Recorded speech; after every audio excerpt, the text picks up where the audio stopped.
দেখি দিদি সরে যান। ওকে একা ছেড়ে দাও।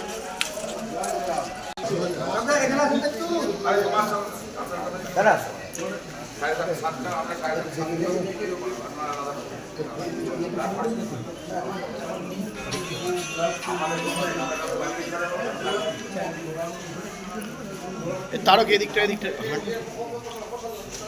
হয় না, এদিকটা হেঁটে হয়। রজত রজত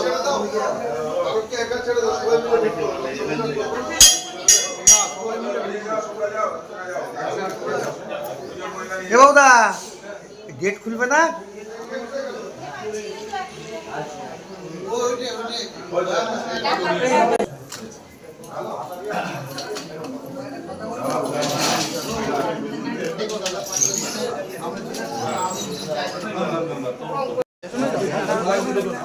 আমি আর বেশি কেউ দিও না। ঠিক আছে।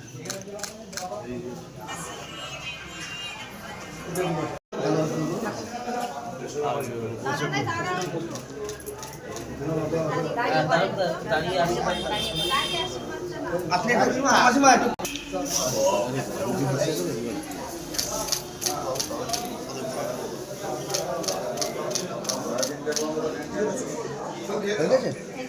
কাকদা ফুলটা নিয়ে একটু হাত জোর করে একটু একটু এদিকে ঘুরে আমাদের এদিকে একটু এগিয়ে যান, একটু ঘুরে, একটু এগিয়ে গিয়ে এদিকে ঘুরে। হ্যাঁ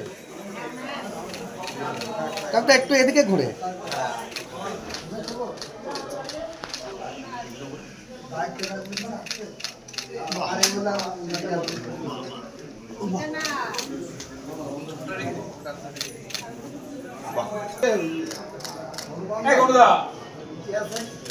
অনুভব না বুঝাও।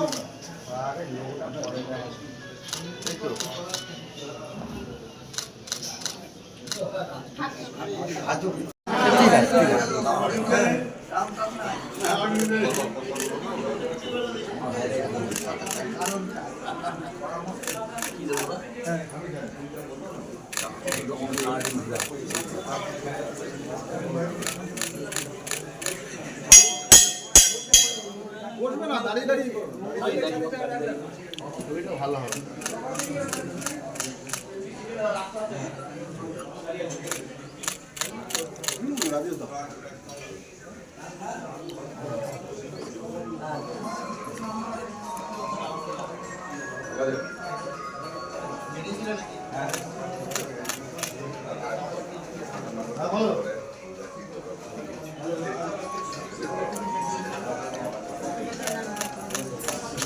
আরে আপনি ঢুকে গেলেন কেন? একটুখানি দাঁড়ান।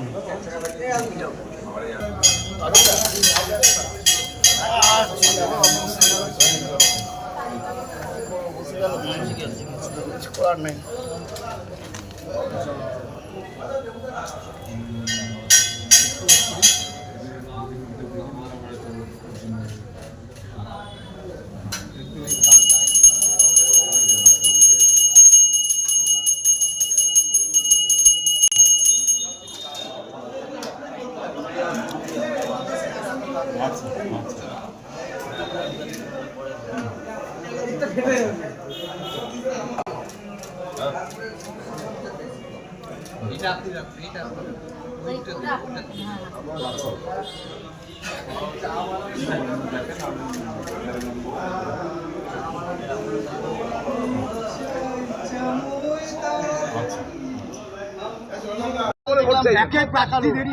প্রার্থী ঘোষণা করতে দেরি হলো, তার উপরে গতকাল রাত্রি 12টার সময় প্রার্থী পছন্দ নয় বলে একটা বিক্ষোভ করলো পোস্ট অফিসের মোড়ে এবং জেলা পার্টি অফিসে। কি বলবেন?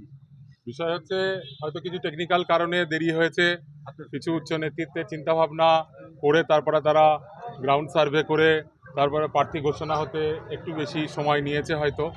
কিন্তু আমাদের বিজেপি পরিবার, সেই পরিবারে আমাদের কিছু বিষয় নিয়ে হয়তো ছোট মনোমালিন্য আছে, সংসারে যেমন থাকে। আগামী দিনে আমাদের বৈঠকের মাধ্যম দিয়ে, তাদের সঙ্গে কথা বলার মাধ্যম দিয়ে এবং সব মিটে যাবে। আমরা পদ্মফুলকে জিতাবো, এটাই আমাদের সংকল্প, এটাই আমাদের লক্ষ্য। সেই লক্ষ্যে আমাদের সারা বছর সমস্ত সম্মানীয় কার্যকর্তা, দেবতুল্য কার্যকর্তারা লড়াই করছে এবং তারা অবশ্যই পাশে থাকবে, এটা আমার বিশ্বাস। দীর্ঘদিনের কর্মী আজকে প্রার্থী হিসেবে এটা ভারতীয় জনতা পার্টিতেই সম্ভব। ভারতীয় জনতা পার্টি সাংগঠনিক দল, সেই দলে একজন বুথ সভাপতি স্বরাষ্ট্রমন্ত্রী হন, একজন বুথের সাধারণ কর্মী আজকে দেশের প্রধানমন্ত্রী হন। আজকে সেই হিসাবে প্রথমে বুথ স্তর থেকে আমাদের মণ্ডল স্তর, সেখান থেকে বিজেপি টিচার সেল থেকে মণ্ডলের সভাপতি, মণ্ডলে তারপরে জেলার সেক্রেটারি পদ দল দায়িত্ব দিয়েছে, পালন করেছি। বর্তমানে দল সহসভাপতি হিসাবে দায়িত্ব দিয়েছে, সেই দায়িত্ব পালন করে চলেছি। এবং এখন দল আমাকে এই বিধানসভায় পদ্মফুল জিতিয়ে আনার যে দায়িত্ব দিয়েছে, প্রত্যেকটা বিজেপির কার্যকর্তা কাঁধে কাঁধ মিলিয়ে লড়াই করে আমি একজন সাধারণ কার্যকর্তা হিসাবে সেটা আমাদের নরেন্দ্র মোদীজির হাতে এই পরিবর্তন সংকল্পে তুলে দেব। এবং ৪ঠা মের পরে আজকে পশ্চিমবঙ্গের মাটিতে জাতীয়তাবাদী রাষ্ট্রবাদী বিজেপি সরকার প্রতিষ্ঠিত হবে। তো মানুষের পাশে আমাদের বুথের কর্মীরা থাকে, আমাদের বুথ স্তরের সংগঠন সবসময় প্রতিনিয়ত আমাদের সাংগঠনিক বৈঠক, সাংগঠনিক কার্যক্রম চলে এসেছে সেই লোকসভার আগে থেকে। তার ফলে আমরা প্রস্তুত রয়েছি এবং আমরা কর্মী বৈঠক করেছি, সেখানে একেবারে উৎসাহের সঙ্গে তারা আসছে, সাধারণ মানুষ উৎসাহের সঙ্গে এগিয়ে আসছে। তারা সংকল্প নিয়ে নিয়েছে যে এইবার পরিবর্তন করবেই। সেই পরিবর্তনের ইয়েতে আজকে ঝড়ে আজকে বিরোধী যারা আছে ভারতীয় জনতা পার্টির, তারা সেই ঝড়ে টিকতে পারবে না। আমরা এগিয়ে যাব এবং বিজয়ী হব, এটা আমাদের 100% বিশ্বাস এবং নিশ্চিত। আমরা সকলকে কি নামানো যাবে বলে মনে হচ্ছে? একদম সকলকে আমরা ঐক্যবদ্ধভাবে নবীন প্রবীণ সমস্ত কিছু মিলে আমরা এই লড়াইয়ে সমস্ত অংশগ্রহণ করব এবং সেই লড়াইয়ে আমরা সবাইকে পাশে পাবো, সাধারণ মানুষকে পাশে পাবো, আমাদের যে দেবতুল্য কার্যকর্তারা রয়েছে তাদের সবাইকে পাশে পাবো। আপনাদের দলের কিছু লোক মানে কর্মীরা তারা বলছে যে জেতা সিটকে তৃণমূলের হাতে তুলে দেবে। দেখুন, এই বিষয়গুলো আপেক্ষিক বিষয়, এই বিষয়গুলো হয়তো কিছু তাদের আপেক্ষিক ব্যাপার রয়েছে, সেই বিষয়ে তারা বলছে, সেগুলো আগামী দিনে মিটে যাবে। এটা কখনোই নয়, কারণ এই কৃষ্ণনগর আজকে আমাদের স্বর্গীয় যে রাজ্যের প্রাক্তন সভাপতি এবং প্রাক্তন কেন্দ্রীয় মন্ত্রী, প্রাক্তন সাংসদ সত্যব্রত মুখোপাধ্যায়ের শহর। সেই সত্যব্রত মুখোপাধ্যায় আজকে এমপি হিসাবে দেখিয়েছিলেন যে একজন এমপির কি জনহিতকর কাজ হয়, জনকল্যাণমুখী কাজ হয়। সেই কাজে তিনি কৃষ্ণনগর মানুষের মন জয় সেই 2000 সাল থেকেই করেছেন। তা সেই পরম্পরা এখনও কৃষ্ণনগরে চলছে উত্তর বিধানসভায়।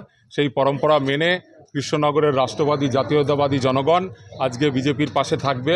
বিজেপি দেশ গঠনের কাজ, রাজ্য গঠনের কাজ ক্রমাগত করে চলেছে এবং সেই কাজে আজকে কৃষ্ণনগরের প্রভূত আগামীতে উন্নয়ন হবে। সেই উন্নয়ন বিজেপি পার্টির হাত ধরেই এই পশ্চিমবঙ্গের মাটিতে পরিবর্তনের মাধ্যম দিয়ে হবে, সেটা কৃষ্ণনগরের মানুষ জানে, উপলব্ধি করছেন। তা তারা আমাদের একটা বিপুলভাবে তারা আশীর্বাদ করবেন, এটা আমাদের নিশ্চিত বিশ্বাস। কৃষ্ণনগর বিধানসভা প্রার্থী হিসাবে ভারতীয় জনতা পার্টির আজকে কৃষ্ণনগর উত্তর বিধানসভার যে প্রার্থী আমাকে করেছে, কেন্দ্রীয় নেতৃত্ব, রাজ্য নেতৃত্ব এবং জেলা নেতৃত্ব সহ আমাদের 4 মণ্ডলের সমস্ত সম্মানীয় কার্যকর্তা পদাধিকারী, তাদের সকলকে অশেষ কৃতজ্ঞতা জানাই, ধন্যবাদ জানাই যে আজকে পদ্মফুলের জন্য লড়াই। সেই পদ্মফুল যাতে কৃষ্ণনগর বিধানসভার মানুষের আশীর্বাদ নিয়ে আজকে আমরা নরেন্দ্র মোদীজির হাতে তুলে দিতে পারি, সেটাই আমাদের পরিবর্তন সংকল্প। সেই সংকল্পে আমরা বিজয়ী হব এবং সেই বিজয়ী সংকল্প নিতেই আজকে কৃষ্ণনগরের প্রাচীন ঐতিহ্যমণ্ডিত মা সিদ্ধেশ্বরী মায়ের কাছে এলাম, এসে পুজো দিলাম, মায়ের আশীর্বাদ নিলাম আমাদের সমস্ত কার্যকর্তা কর্মী সমর্থকদের নিয়ে।